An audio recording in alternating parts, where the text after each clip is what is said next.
Hi hello welcome to my YouTube channel. ನಾನು ಇವತ್ತು ಎಲೆಕೋಸಿನ ಪಲ್ಯ ಮಾಡ್ತಾಯಿದ್ದೀನಿ. ಅದಕ್ಕೆ ಎಲೆಕೋಸು ತೊಗೊಂಡಿದ್ದೀನಿ, ಟೊಮೆಟೊ, ಈರುಳ್ಳಿ, ಕೊತ್ತಂಬರಿ, ಹಸಿಮೆಣಸಿನ್ಕಾಯಿ ತೊಗೊಂಡಿದ್ದೀನಿ. ಎಲೆಕೋಸು ಕಟ್ ಮಾಡಿಟ್ಕೊಂಡಿದ್ದೀನಿ. ಈಗ ಪಾತ್ರೆಯಲ್ಲಿ ಎಣ್ಣೆ ಹಾಕ್ತಾಯಿದ್ದೀನಿ 2 ಸ್ಪೂನು.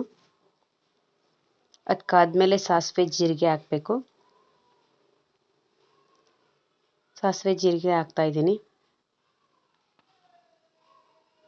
ಅದು ಚಟಪಟ ಅಂದಮೇಲೆ ಕರಿಬೇವಿನ ಸೊಪ್ಪು ಹಾಕಬೇಕು.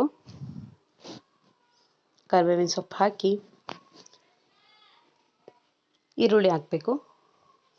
ಈಗ ಎಲೆಕೋಸಿನ ಪಲ್ಯ ಅಂದ್ಬಿಟ್ಟು ಎಲ್ಲರೂ ಬೇರೆ ಬೇರೆ ರೀತಿಯೇ ಮಾಡ್ತಾರೆ, ಇನ್ನೂ ಭಾಳ ಚೆನ್ನಾಗೇ ಮಾಡ್ತಾರೆ. ನಾನು ಲರ್ನಿಂಗ್ ಇರ್ತಾರಲ್ಲ, ಕುಕ್ಕಿಂಗ್ ಬರದೇ ಇರೋರಿಗೆ ಆ ಥರ ಈಸಿಯಾಗಿ ಹೇಳ್ಕೊಡ್ತಾ ಇದ್ದೀನಿ ಅಷ್ಟೇ.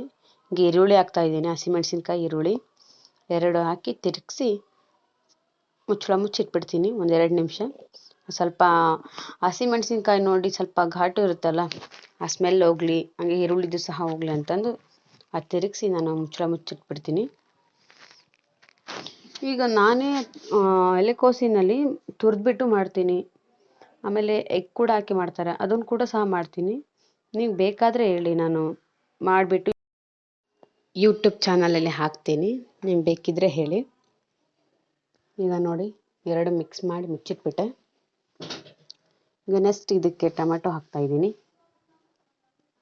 ಟೊಮೆಟೊ ಹಾಕಿ ಅದನ್ನು ತಿರುಗಿಸ್ಬಿಟ್ಟು ಸ್ವಲ್ಪ ಅರಿಶಿಣ ಪುಡಿ, ಆಮೇಲೆ ರುಚಿಗೆ ತಕ್ಕಷ್ಟು ಉಪ್ಪು ಹಾಕಿ ಅದು ಬೇಯೋಕ್ಕೆ ಮತ್ತೆ ಮುಚ್ಚಳ ಮುಚ್ಚಿಟ್ಬಿಡ್ತೀನಿ.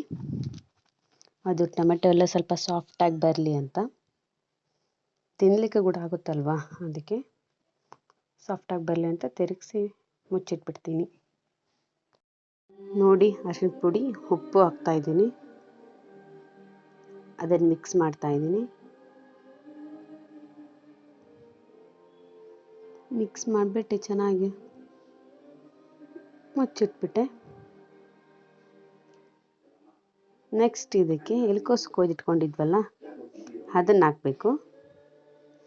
ಅದನ್ನು ಹಾಕಿ ಅಗೇನ್ ಮತ್ತೆ ನಾವು ಅದು ಬೇಯಲಿಕ್ಕೆ ಮತ್ತೆ ಮುಚ್ಚಳ ಮುಚ್ಚಿಟ್ಬಿಡ್ತೀನಿ. ನಾನು ತಿರುಗಿಸ್ಬಿಟ್ಟು ಚೆನ್ನಾಗಿ, ಏನಿಲ್ಲ ಅಂದರೂ ಒಂದು 5-10 ನಿಮಿಷ ಬೇಯೋಕ್ಕೆ ಬಿಟ್ಬಿಡಬೇಕು. ಆಮೇಲೆ ನೀವು ತೆಗೆದು ನೋಡ್ಬೋದು, ಇನ್ನು ಬೆಂದಿಲ್ಲ ಅಂದರೆ ಮತ್ತೆ ಹಾಗೆ ಸಣ್ಣಗೆ ಇಡಬೇಕು. ಇದು ಬೇಯಿಸ್ಬೇಕಂದ್ರೆ ನಾವು ಫುಲ್ಲು ಲೋ ಫ್ಲೇಮಲ್ಲಿ ಇಡಬೇಕು, ಯಾಕಂದರೆ ಹೈ ಫ್ಲೇಮಲ್ಲಿ ಇಟ್ಬಿಟ್ರೆ ಎಲ್ಲ ಒತ್ತೋಗ್ಬಿಡುತ್ತೆ. ಸೊ ಲೋ ಫ್ಲೇಮಲ್ಲಿಟ್ಟು ತಿರುಗಿಸಿ ಮುಚ್ಚಳ ಮುಚ್ಚಿಟ್ಬಿಡ್ತೀನಿ ನಾನು. ನೋಡಿ ತಿರುಗಿಸ್ದೆ, ಈಗ ಇಟ್ಬಿಡ್ತೀನಿ. ಈಗ ನೋಡಿ ಈ ಥರ ಆಗಿದೆ.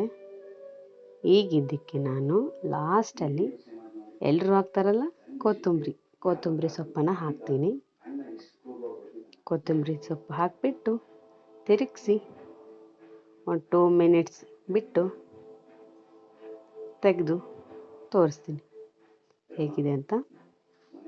ನೋಡಿ ಈಗ ತಿರುಗಿಸ್ತಾ ಇರಬೇಕು ಆವಾಗಾಗ. ನೋಡಿ ಚೆನ್ನಾಗಿ ಬಂದಿದೆ ಅಲ್ವಾ, ಈಸಿಯಾಗಿಯೇ ಚೆನ್ನಾಗಿ ಬಂದಿದೆ. ನೋಡಿ ಚಪಾತಿ ಜೊತೆ ರೆಡಿ.